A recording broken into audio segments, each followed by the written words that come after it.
In the long, long ago, people bartered. They traded things they had for things they wanted. I'll trade you my raspberries for that there pot pie. Pada mulanya, orang bertransaksi dengan tukar-menukar barang atau disebut barter. Transaksi ini dirasa kurang praktis karena harus bawa-bawa barang kemana-mana. Then one day, a goldsmith walked up and said, Lalu, datanglah bankir pedagang emas memberi solusi agar transaksi perdagangan menjadi lebih praktis. Now, everybody thinks gold is valuable, so why doesn't everybody trade gold for things they need? The price was set for gold, and now it was very easy to conduct commerce because people could trade gold for all the things they needed. Maka dimulailah babak baru. Emas, juga perak dan tembaga dijadikan alat tukar alias uang. Ini adalah kondisi ideal, sebab emas itu ada nilai intrinsiknya. Jadi, uang itu betul-betul ada harganya. Look at all my gold! Hey, stop them! That's my gold! Tapi, jika emasnya banyak, rawan dicuri atau dirampok orang, maka para bankir pedagang emas datang kembali memberi solusi. Say there, Pile. I've got a vault and some guards. I can keep your gold safe for you for a small fee. Yeah, sure, that'd be awesome. You see, Pyle, this is how the first bank made money. Maka dimulailah era baru. Awalnya, bank menjadi tempat simpanan emas para nasabah. There you go, Pile. I owe you 100 gold coins. Selanjutnya, permainan berubah. Nasabah yang menitipkan emas pada bankir diberi tanda terima berupa kertas yang istilahnya IOU. Saya berutang padamu. Inilah asal-muasal uang kertas. Bank menjadi sentra peredaran uang. Jadi sebenarnya IOU alias uang kertas itu adalah surat utang, bukan uang sungguhan. Dan yang namanya bank sentral itu dari dulu memang swasta. Negara tak ikut campur urusan peredaran uang. Sama seperti sekarang, pemerintah Indonesia, Presiden Republik Indonesia tak boleh ikut campur urusan peredaran uang. Inilah sistem yang diterapkan di seluruh dunia sejak dulu. Okay, great. Come back anytime and redeem your gold when you want it. It'll be right here in my vault. Now you're holding the very first paper money, Pile. Wow, this is great. It all makes sense. Oh, that's right. It was good, and everybody started using IOUs because everybody knew the IOU was as good as gold. Inilah persepsi yang dikembangkan.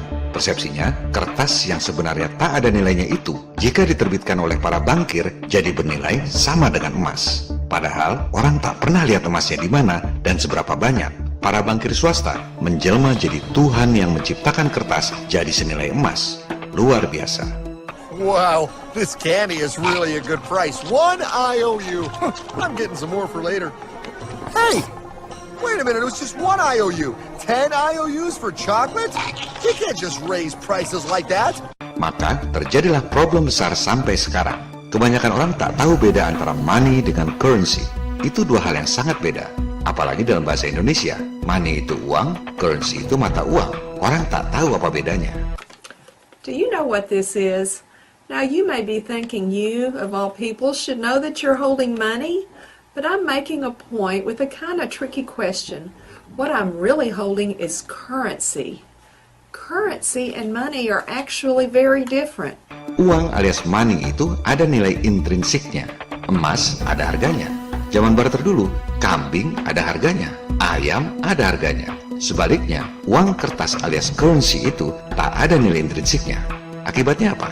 Inflasi. Harga-harga melambung tinggi. Currency fluctuates in value and, over the long run, becomes worth less and less. And that's also known by another name, inflation. I call inflation the silent currency killer because you can't see it, you can't hear it, you can't smell it. You just get hit by it when you go to the grocery or the gas station or go to buy a car.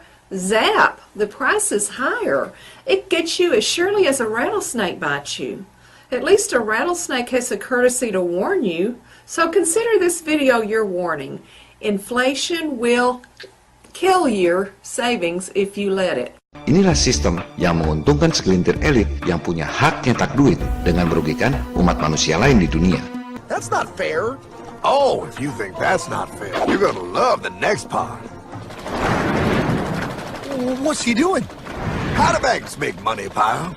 Problem pun bertambah lagi. Semua orang mengira bahwa uang kertas yang diterbitkan oleh bankir itu di backup dengan emas. Awalnya kan orang memang taruh emas, dapat surat utang IOU. Jadi wajar saja jika orang mengira uang kertas itu pasti ada backup emasnya. Padahal tidak. Para bankster itu nyetak duit tanpa backup emas. Modal dengkul. Coba Anda lihat laporan Dewan Gubernur Federal Reserve. Berapa jumlah dolar yang diedarkan? 1,4 triliun dolar. Kemudian Anda lihat situs resmi Departemen Keuangan Amerika. Berapa cadangan emas Amerika? Hanya 11 miliar dolar. Artinya apa? Cadangan emas hanya 0,8% dari duit dolar yang diedarkan. Parahnya lagi, tak ada hubungan antara simpanan emas dengan jumlah uang yang diedarkan. Nyimpan emas sekedar nyimpen, nyetak duit jalan terus. Tak ada hubungannya.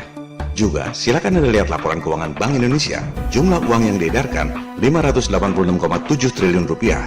Cadangan emas kita 36,7 triliun rupiah. Artinya, cadangan emas Indonesia hanya 6,3% dari jumlah rupiah yang diedarkan.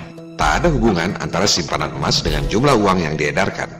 He prints more IOUs without any more gold, loans them out for interest, makes a pretty penny, and nobody is the wiser. Unless everybody wanted their gold back at the same time.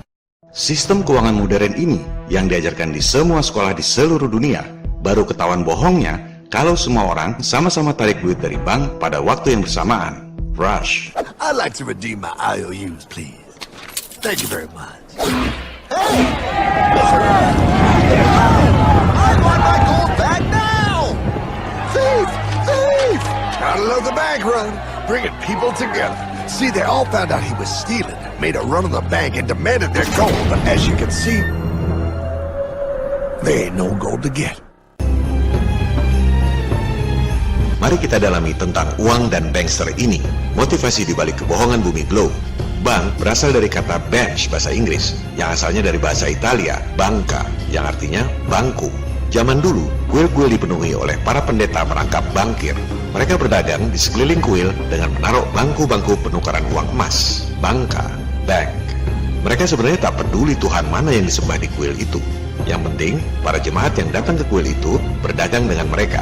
Para jemaat jadi nasabah bankir pendeta. Itulah aktivitas yang terjadi di semua tempat-tempat peribadatan kuno. Kita sama mengetahui bahwa Ka'bah sebelum periode Islam menjadi tempat pemujaan berhala. Sebelum kemudian berhala-berhala itu dihancurkan oleh Nabi Muhammad SAW. Ajaran Islam sendiri mengharamkan riba alias praktek membungakan uang. Para bankir pendeta menaruh bangku-bangku tempat berdagang di kuil yang mana saja. Apapun agamanya, apapun Tuhannya, para bankir pendeta tetap praktik di situ.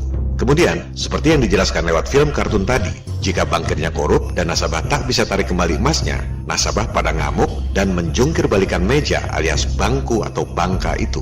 Dari situlah timbul istilah bankrupt alias bangkrut. Bagi rekan-rekan yang beragama Kristen, tentu mengetahui kisah Nabi Isa atau Jesus menjungkir balikan bangku-bangku tempat berdagang di tempat ibadah. Itulah yang disebut bankrupt. Nabi Isa atau Jesus membangkrutkan para pendeta bankir. Jadi, sistem ekonomi berbasis bank sentral yang sebenarnya swasta, yang motivasi sebenarnya adalah mencari profit, yang diajarkan di semua sekolah di seluruh dunia, sebenarnya bertentangan dengan ajaran agama. Kenapa? Karena ajaran agama mengharamkan sistem yang dibuat untuk menguntungkan segelintir orang dengan merugikan umat manusia yang lain. Itulah sistem uang kertas yang ada di dompet Anda yang didesain oleh para bankster.